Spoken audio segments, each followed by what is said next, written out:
Olá, estamos de volta com o nosso Drops do Céu, gotas de luz sobre sua vida. Hoje nós vamos tratar de um assunto bastante legal que eu considero importante para a nossa caminhada espiritual, não é? Como escolher o melhor caminho? Como saber qual o melhor caminho? E para isso nós vamos começar nos baseando no texto de Jeremias, capítulo 10, versículo 23. O profeta fala assim: Eu sei, Senhor, que não é do homem o seu caminho, nem do homem que caminha o dirigir os seus passos. Olha que interessante. Eu sei, Senhor, que não é do homem o seu caminho, nem do homem que caminha o dirigir os seus passos. O que o profeta está dizendo aqui? Nós temos pouco controle sobre as coisas que estão à nossa frente, não é? Não sabemos praticamente nada daquilo que virá. Então, portanto, nem o caminho é nosso, nem como dirigir os nossos passos nesse caminho é uma tarefa nossa. Então, como agir? E eu quero me basear na advertência de Jeremias aqui, porque nesse texto ele está advertindo o seu povo para que ordenasse os seus caminhos na direção de Deus, no compasso de Deus, comparando quem é Deus não é, com a futilidade e com aquilo que esse mundo pode oferecer e as loucuras, né, que vem no nosso coração, no coração humano. Então, no versículo 6 do mesmo capítulo, ele fala assim: Senhor, não há ninguém semelhante a ti. Tu és grande e teu nome é poderoso. Quem não te temeria, ó Rei das Nações? Esse título pertence somente a ti. Entre todos os sábios da terra e em todos os reinos do mundo, não há ninguém semelhante a ti. Falando da grandeza de Deus, daquilo que Ele é, do que Ele pode, do que Ele tem, não é? Do que Ele faz, dos seus preceitos, da sua palavra, dos seus mandamentos, das suas ordenações, não é? Então, e ele ainda pergunta assim: quem não te temeria, ou seja, quem seria tão estúpido a ponto de não te reverenciar, ó Deus, não é? Aí ele continua no versículo 10, mas o Senhor é o único Deus verdadeiro.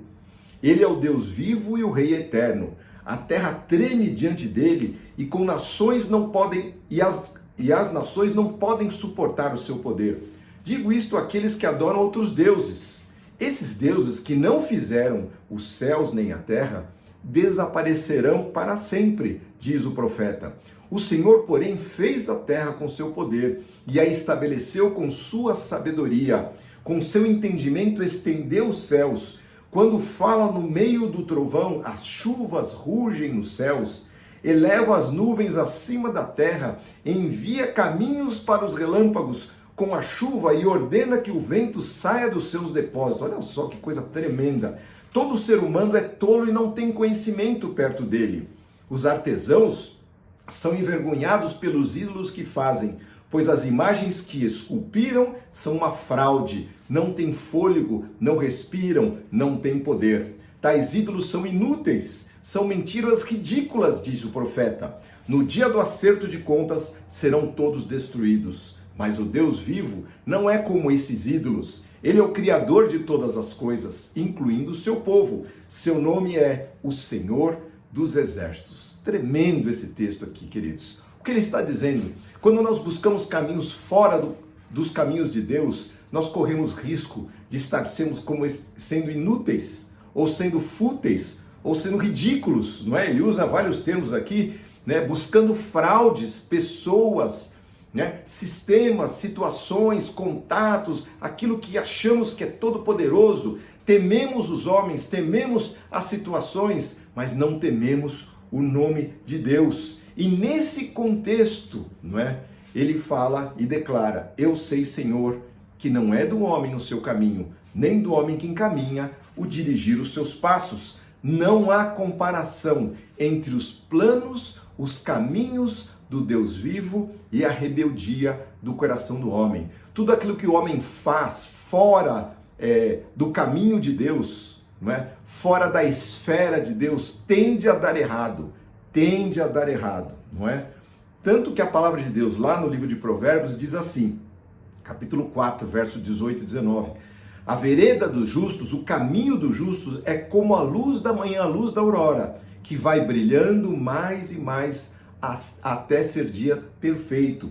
Já o caminho dos perversos é como a escuridão, nem sabe aquilo em que tropeçam. Olha só que escuridão terrível, não é? Este é o caminho que nós queremos escolher para nós, e quantos de nós têm dado cabeçadas, errado por caminhos, tentado situações, estão cansados de tanto tentar fora de Deus? Será que não é tempo de nós voltarmos e ordenarmos os nossos caminhos de acordo com o que Deus fala? Veja só o profeta Isaías, no capítulo 55, né? Como os céus são mais elevados do que a terra, assim os teus caminhos mais elevados do que os nossos. Diz ele, versículo 8 e 9, meus pensamentos, diz Deus, são muito diferentes dos seus, diz o Senhor, e meus caminhos vão muito além dos seus caminhos. Pois assim como os céus são mais altos do que a terra, meus caminhos são mais altos do que os seus caminhos, e meus pensamentos mais altos do que os seus pensamentos. Então, Deus se revela dizendo, meu amigo, porque você está perdendo com aquilo que não pode realmente te conduzir àquilo que é o melhor para a sua vida. Então, queridos, é tempo de nós termos consciência. Tudo que Deus faz é perfeito. Está escrito na palavra de Deus, né? Que todo dom perfeito vem do Pai das luzes, em quem não há sombra de variação, ele não muda, não é? Ele estabelece as coisas e as coisas permanecem do jeito que ele quiser, não é? Tudo que eu faço, no entanto, é imperfeito. Pode conter motivações que não são nobres e sublimes, como as motivações de Deus, que são o amor, aquilo que ele quer o melhor para os seus, para o seu povo, não é? Quando nós estabelecemos os nossos caminhos, os nossos ídolos, aquilo que é feito por nossas mãos, pode ser que tais saídas tenham raízes na vaidade, ou na competição, ou no revanchismo, ou em coisas que não são motivos como os motivos de Deus, de edificação, de construção, de criação, de perfeição. Certamente não são, não é? A Bíblia conta a história de um cara que a gente fala tanto na palavra de Deus, né? Porque ele é o nosso pai da fé, de Abraão. Né? Abraão recebeu a revelação da vontade de Deus e o cumprimento das suas promessas em sua vida e na sua descendência. Por quê? Porque ele ordenou os seus passos de acordo com os caminhos de Deus. Está escrito isso e Deus está falando lá em Gênesis, capítulo 18, dos versos 17 a 19. Veja só o que Deus fala. Olha só. E disse o Senhor, ocultarei, esconderei eu de Abrão aquilo que eu faço? Afinal, Abrão certamente virá a ser uma grande e poderosa nação, e todas as nações da terra serão benditas, abençoadas por meio dele. Eu o tenho conhecido, diz Deus, e o escolhi para que ordene aos seus filhos e à sua casa depois dele, para que guardem o caminho do Senhor, praticando o que é certo e justo, para que assim eu faça vir sobre Abraão tudo o que tenho prometido e falei acerca dele. Olha que coisa tremenda, porque Abraão se dispôs a ordenar os seus caminhos, da sua casa, da sua família, dos seus descendentes, né? Explicando a eles quem é Deus, trazendo às suas crianças o conceito da divindade viva e única, não é? Abrindo os corações dos seus filhos, contando as histórias, os feitos, não é? De Deus, para que eles pudessem, nas suas gerações, temerem a Deus, porque ele fez isso, eu tenho conhecido, diz Deus, que ele vai ordenar os seus filhos e a sua casa depois dele, para que guardem o caminho do Senhor. Veja só, não é? Então, a disposição do nosso coração deve ser, eu quero guardar o caminho do Senhor e assim eu ensinarei a minha casa, né? Eu e a minha casa serviremos ao Senhor, disse Josué, não é? Então, esta proposta de coração, ainda que nós sejamos tão pequenos que não tenhamos poder nem autoridade para fazer isso, né? Com toda a sua amplitude, né? Nós não podemos interferir na vida dos nossos filhos, mas nós podemos sim ter este propósito no nosso coração, essa consciência que longe de Deus não dá, não é? E olha que interessante, né? O que é ordenar os seus caminhos, né? É colocar em ordem, não é? É nós perdermos, né? Gastarmos, consumirmos nosso tempo pensando como nós podemos ordenar os nossos caminhos de maneira tal a agradar ao nosso Deus, a fazer com que a sua vontade, o seu reino seja estabelecido aqui na terra, não é? Ou seja, ordenar os caminhos é pôr em ordem, é dar ordem para também, não é? Nós chegarmos e colocarmos em ordem as coisas e sim, darmos ordem para os nossos caminhos, os nossos filhos, dizendo, gente, vamos voltar os nossos corações a Deus. Vivemos tempos difíceis, sem Deus não dá, não tem como. Precisamos andar nos caminhos de Deus e pedir a Deus que nos dirija nos seus caminhos, que no meio dessa tormenta toda possamos andar ali em retidão, não é? E o mais bonito disso tudo, queridos, é que Jesus Cristo, ele é a revelação de Deus para esse mundo. Aquele que estabeleceu os caminhos para o vento, tal qual Jeremias falou lá atrás, não é? Aquele que estabeleceu caminhos para o vento, caminhos para as nuvens. Nós não conseguimos discernir de onde vem nem para onde vai, não é? Para os raios, para os relâmpagos, esse Deus magnífico em poder, não é? Resolveu se manifestar e tornar os seus caminhos revelados, não é? E trazer os seus caminhos para os nossos caminhos, não é? O Deus Todo-Poderoso, Criador do céu e da terra, se fez homem em Cristo e nos amou, nos dando a chance de termos acesso aos caminhos benditos do nosso Deus Pai, não é? Através de Cristo nós temos essa entrada, nós temos acesso, não é?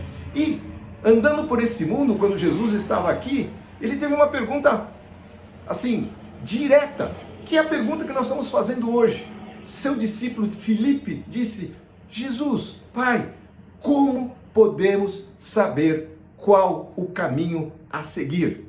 E Jesus candidamente falou, Filipe, tenho andado tanto tempo contigo, com vocês, e vocês ainda não sabem? Eu sou o caminho, eu sou a verdade e eu sou a vida. Ninguém vem ao Pai, senão através de mim.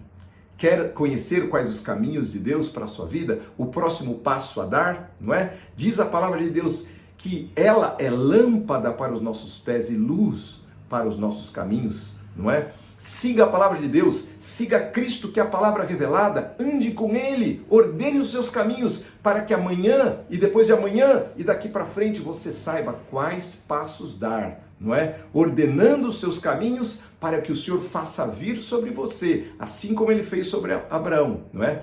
Tudo aquilo que Ele tem prometido, certamente o Senhor tem grandes coisas para a sua vida, meu querido e minha querida. Não é? Basta que nós sejamos como Abraão, ordenemos os nossos caminhos e assim como Jeremias possamos dizer, eu sei, Senhor, eu agora sei que não é do homem o seu caminho e nem daquele homem que caminha o dirigir os seus passos. Tudo vem de ti, Senhor, e contigo estarei amanhã e depois e hoje caminharei contigo. Vamos orar, vamos fazer uma oração agora. Senhor Jesus, muito obrigado, Senhor, porque o Senhor se fez carne, e aqui andando conosco, o Senhor mostrou qual é o verdadeiro caminho. O Senhor diz, o Senhor é o caminho, a verdade e a vida. Ou seja, como descobriremos o caminho? Andando contigo, estando aos teus pés, estando ao teu lado, ouvindo a tua voz. Senhor, este é o caminho, Senhor. Não devemos nos desviar dele nem para a direita, nem para a esquerda. Nem, Senhor, nos distrairmos com aquilo que não pode satisfazer. Não é? Seja que tipo de ídolos for, seja conosco mesmo, que possamos focar a nossa vista, levantando os nossos olhos para o Senhor, para que o Senhor faça vir sobre nós aquilo que está no teu coração, e o Senhor possa ordenar não somente as nossas vidas hoje, nesse tempo presente, mas no dia de amanhã, e a nossa geração, a nossa descendência, a nossa casa depois de nós. Muito obrigado, Senhor, pelas tuas promessas, e que possamos, Senhor, saber a cada dia qual o caminho a seguir juntamente contigo. Muito obrigado. Louvamos o teu nome, Senhor. Amém.